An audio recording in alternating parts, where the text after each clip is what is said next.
Meron tayo ditong napakasarap at paboritong-paborito nating tuyo. Hindi lang natin basta-basta itong ipiprito. Meron tayong ingredients na ilalagay dito na talagang mas papasarap sa ating tuyo. Kaya ano pang hinihintay mo? Tapusin mo itong video hanggang sa uli at sisimulan na natin ang pagluluto.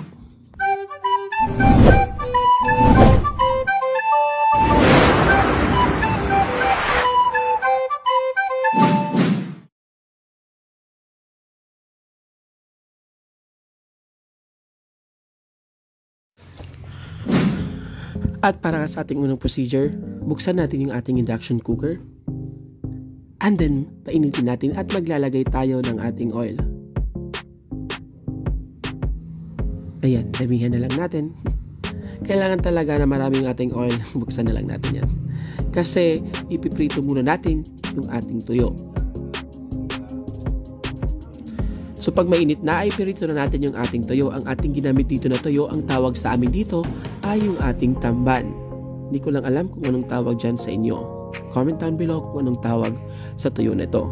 Pero dito sa amin, ang tawag dyan ay tuyo. Talagang napakasarap nito at talagang napaka-common na nitong ating tamban na tuyo dito. Ayan, lutuin lang natin siya. Hintayin lang natin siyang maluto and then flip lang natin. So napakasimple lang naman ng pagluto ng ating tuyo dito.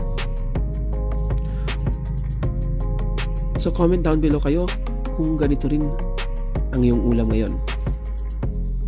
Ayan, so i-level up natin dito yung ating simpleng tuyo, yung ating napaka-paboritong tuyo sa isang napakasarap at restaurant style na recipe.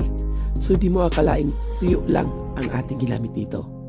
So pagkatapos luto na to, set aside lang muna natin ito. And then, sa next procedure na tayo.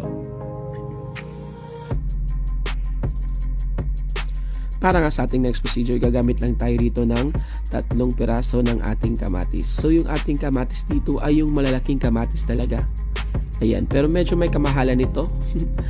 Nabili ko lang ito sa supermarket store. Pero kung meron kayong maliliit lang na kamatis, ang gagamitin nyo dito ay 5 hanggang 8 piraso ng maliliit na kamatis. So, kailangan talaga madami yung ating inilagay dito na kamatis. Malalaman nyo mamaya kung bakit ba dinamihan natin yung nilagay nating kamatis. Paulit-ulit tayo dun . Sukat lang natin siya ng ganito. Pero naman, kahit hindi naman ganito kalalaki, basta makat lang natin siya dahil madudurog naman yan mamaya. Ayan, siguraduhin lang natin ha guys na napugasan natin ng maigi yung ating kamatis. Pwede naman tanggalin nyo yung buto dito kung ayaw mo sa mabutong kamatis. Pagkatapos ay set aside lang muna natin.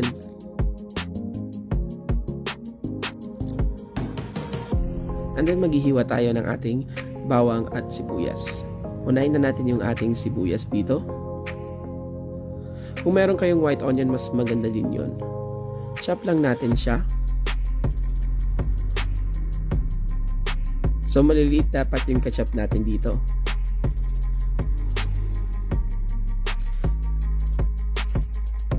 And then meron tayo ditong 4 cloves ng ating garlic.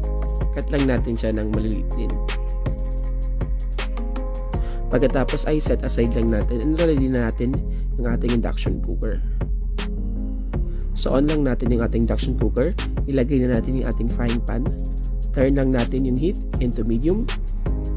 And then maglalagay lang tayo ng konting oil kasi magsusutay tayo.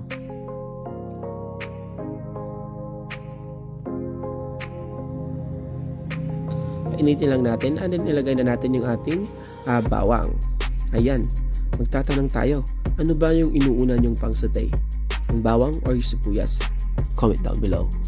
Ako kasi inuuna ko yung bawang para medyo matutong siya.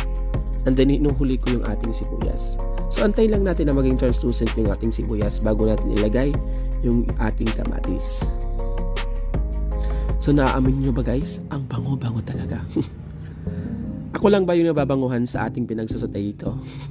Pagkatapos ibuhos na natin yung ating kamatis. Pagkatapos press lang natin siya hanggang sa madurog. So ito yung sinasabi ko kanina guys, na kailangan talaga madami yung ating kamatis dito para medyo masabaw yung ating recipe ngayon. Pagkatapos ay isisison lang natin siya ng ating salt at pepper para naman may konting lasa siya guys. And then mix lang natin.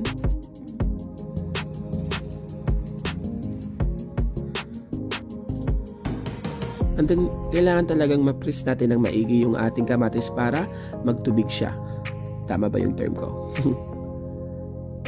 Pagkatapos crack tayo ng isang buong itlog. Antayin lang natin na maluto siya ng konti bago natin siya i-mix. And then haluin lang natin siya hanggang sa maluto yung ating itlog. Parang pastos ko dun Char.